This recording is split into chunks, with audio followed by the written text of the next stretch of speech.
को कहीं जाना है, रास्ते में कई बार फोन आएंगे। अब संविधान के ऊपर कोई 200 रखा है, लेकिन मैं नाम लिखूंगा, समय कम है, अपनी स्वेच्छा से कोई आदमी निकला हो और 2 मिनट में अपने आप ही धन्यवाद।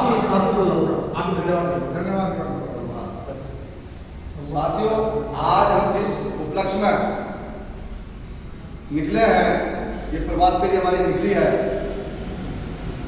संख्या कम जरूर थी, लेकिन एक विचार, एक क्रांति, जो वैचारिक क्रांति है कभी मरा नहीं करती, विचार कभी मरता नहीं है।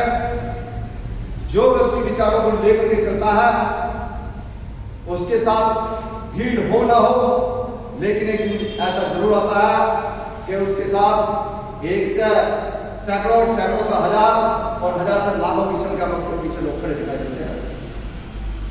हमें घबराना नहीं है, हमारी शुरुआत है, हौसला अफजाई रखना है। तमाम क्षेत्र के लोगों में आज आप लोगों ने संदेश देने का काम करा है। जो आज आप तमाम लोग इधर संविधान दिवस बाबा साहब के विचारों को लेकर के आप गली मोहल्ले में घूमे हैं, विधानसभा को कवर करा है, ढोल तमाशों के साथ में तमाम लोग आपको देख रहे थे आज, और सबके लोग, सब लोगों के कान, जो आपके विरोधी लोग हैं, उन लोगों के कान खड़े हो गए कि भाई आज बाबा साहब का अनुयायी, मानव काशीराम साहब का अनुयायी अभी जिंदा है। आपने ढोल तमाशों के साथ में पूरे क्षेत्र को कवर करा। मैं संविधान की बात करता हूँ, बाबा साहब डॉक्टर भीमराव अम्बेडकर जी को जब ड्राफ्टिंग कमेटी का चेयरमैन बनाया गया तो 7 आदमी उस कमेटी के अंदर थे, लेकिन 7 आदमी, जो 7 आदमी थे, उन लोगों ने किसी ने भी संविधान बनाने में कोई सहयोग नहीं रहा। कोई अमेरिका में सेटल हो गया जाकर के, कोई अपने घर के काम में लग गया, कोई दूसरे देश में सेटल हो गया जाकर के, लेकिन किसी आदमी में कोई योगदान नहीं था। लेकिन बाबा साहब डॉक्टर भीमराव अम्बेडकर जी ने उस जिम्मेदारी को पूरी निष्ठा के साथ और पूरी ईमानदारी के साथ निभाने का काम करा। बाबा साहब जिस पीड़ा के साथ पैदा हुए और जिस पीड़ा के साथ उन्होंने पढ़ाई करी, जो उन्होंने अत्याचार अपने ऊपर सहे, वो चाहते तो बदला ले सकते थे, ऐसी व्यवस्था को वो ऐसी व्यवस्था भी कर सकते थे, लेकिन उनके अंदर मानवतावादी विचारधारा थी। उन्होंने समानता की बात करी, संविधान के अंदर सबको अधिकार के बराबर बराबर देने का काम किया।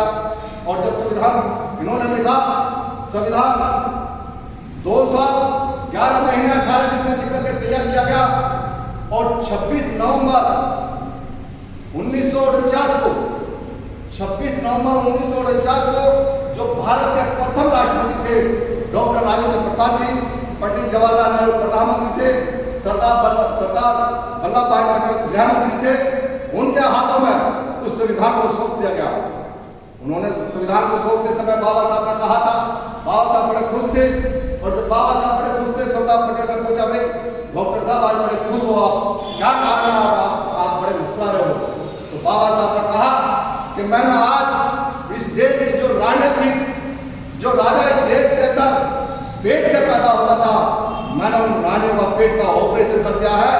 अब इस देश की रानियों के पेट से राजा पैदा नहीं होगा, अब इस देश का राजा बैलेट हाउस के अंदर से पैदा होगा, जिसकी वोट ज्यादा होंगी वो राजा बनेगा। तो साथियों, बहुत बड़ी क्रांति थी। बाबा साहब ने बहुत बड़ा काम किया, हर क्षेत्र में अधिकार देने का काम करा। बाबा साहब की सोच तो और थी, और करना चाहते थे, लेकिन गांधी कंपनी के लोग उस सोच के आड़े आ गए। उन्होंने आंदोलन शुरू कर दिया था यरमदा की जेल में, और उस बात को पूरा नहीं होने दिया। लेकिन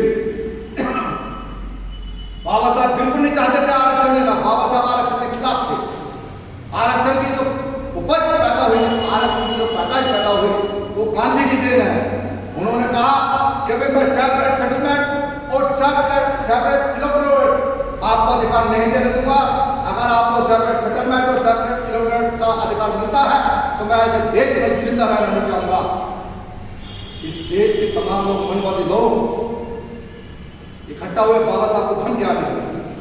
बाबा साहब को धमकी आने के बाद बाबा साहब को मजबूरी में जाकर के, बड़े मजबूर होकर के यरमदा की जेल में पहुंचे, गांधी जी से बात करी और उनका आवरण अनशन करवाया। एक तरीके से उनको जीवन दान देने का काम करा बाबा साहब ने। अगर बाबा साहब पुनः हस्ताक्षर नहीं करते तो गांधी मर जाते, गांधी जिंदा नहीं रहते। अगर हम कहें बाबा साहब गांधी जी को जीवन दान देने का काम करा, तो बाबा साहब डॉक्टर जिंदा मिलेगा। साथियों, आप बहुत लंबी है, लेकिन आपने सुबह से टाइम दिया, सुबह से आप लोग चल रहे हैं पैदल और आप थके हुए हैं, तो मैं अपनी बात को यही समाप्त करता हूँ। जय भीम, जय भारत। जय भीम।